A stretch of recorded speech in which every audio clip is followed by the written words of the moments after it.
Business Growth with RiRi. Boy, have I missed that girl. Hello, RiRi. Hello, Thelma. I've missed you too. Aww. How are you doing? I'm very well. Hello, Lagos. What's up? Lagos is great. Great. It's been amazing. Let's profess the positive. Yes, Lagos is great. It's great. Lagos, it's been it has gone beyond excellent. Well, Lagos is the place to be a business owner and an entrepreneur. And I like that part. Yes, sir. You're listening to Business Growth with RiRi, the show that gives business owners and entrepreneurs an unfair advantage. And this show is proudly sponsored by FCMB. So, we're continuing the conversation about brand. We've been talking about brand for the last week. So today we're going to be talking about your personal brand and how it can benefit you as a business. Okay. Personal branding can be defined as how we present ourselves in a way that prospects, customers, clients will remember us, so that we're at the top mind of the customer. Okay. So, Thelma and Okike, you two, you're personal brands, aren't you? You are. People remember you. You're memorable. Your voices are magnificent. You're on the radio. Aww. People know you. You know. Aww. So and so even if you're not on the radio, still there's a way that you can achieve personal branding. Right. And personal branding is not about bragging, because sometimes people think, RiRi, I don't want to show off. I don't want to be seen. But it's not about that. It's about making your voice heard. You know, and respected. And I'm going to be going through the benefits of personal branding. Right. So the first one is that you're the first person in the mind of your target audience. Imagine if you're in a market and there's somebody called Tunde and another person called phones.co, and the Tunde guy is talking to his customers, and all the time he's talking to them, I'm Tunde. You know, he's talking about his shop, but he's really talking about his name, and he introduces himself all the time. And then there's somebody else that has a brand name, but it's not a personal brand, it's a shop.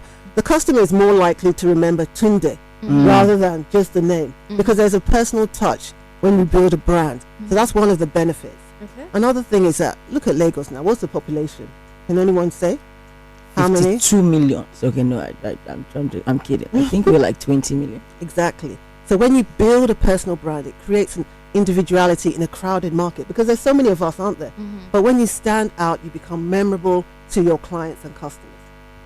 And it builds trust rather than a faceless, a faceless brand. Because I remember back in the day, I've been in business for a long time now, and I've been in my career for a long time. And when I remember back in the day, I'm talking 20 years ago, we didn't know people's faces. We just knew the company. And it wasn't as connected as now. When you see people, you see the CEO coming on social media, going live, talking to people. It just builds that connection rather than it being faceless. Right. And there's research to show that millennials, they want to see the face.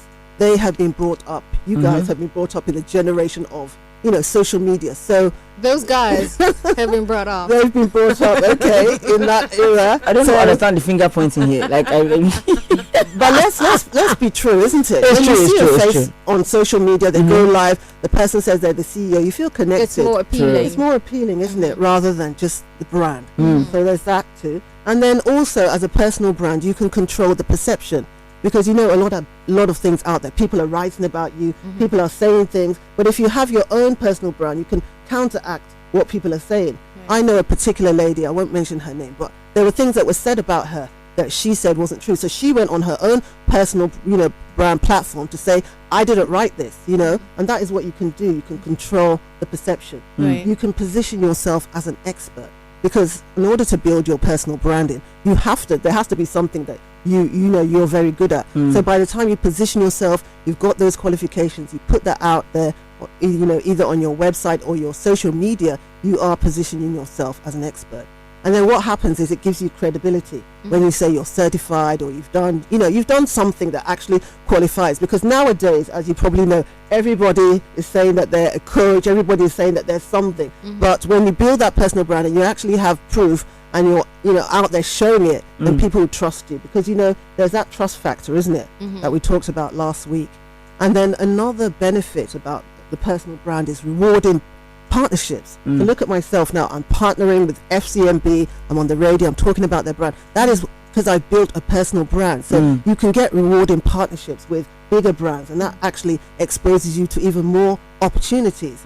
And there's a high perceived value when you create a personal brand. People think, yes, they're not just saying stuff. We're seeing them, they're showing up, they're educating their audience. It actually creates a perceived, value, because we're talking about value in terms of personal branding. And then what happens too then is that once you start to build that personal brand, and it's not overnight, because remember the other week we were talking about blowing overnight, and a lot of people, especially younger people, they say, I want to blow. RiRi, how can you make me blow? It's not a crime. I said, I can't promise that.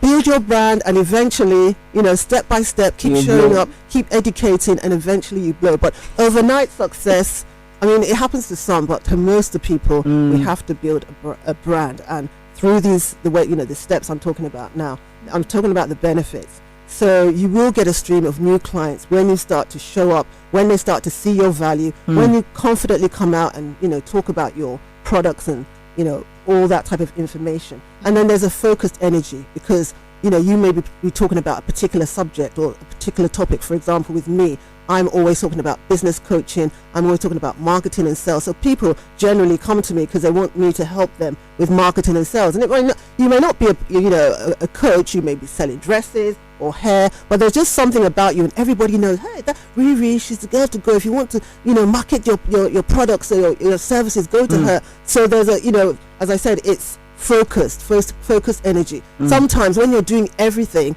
people sort of know you for everything, and when you're known for everything, you're really known for nothing. You don't become memorable. Wow. So again, if you're known for everything, if you do too much of everything, you then become known for nothing, because there's too many things. What is RiRi now? Is she this? Is she that? She's all over the place. So personal branding. RiRi is a hustler.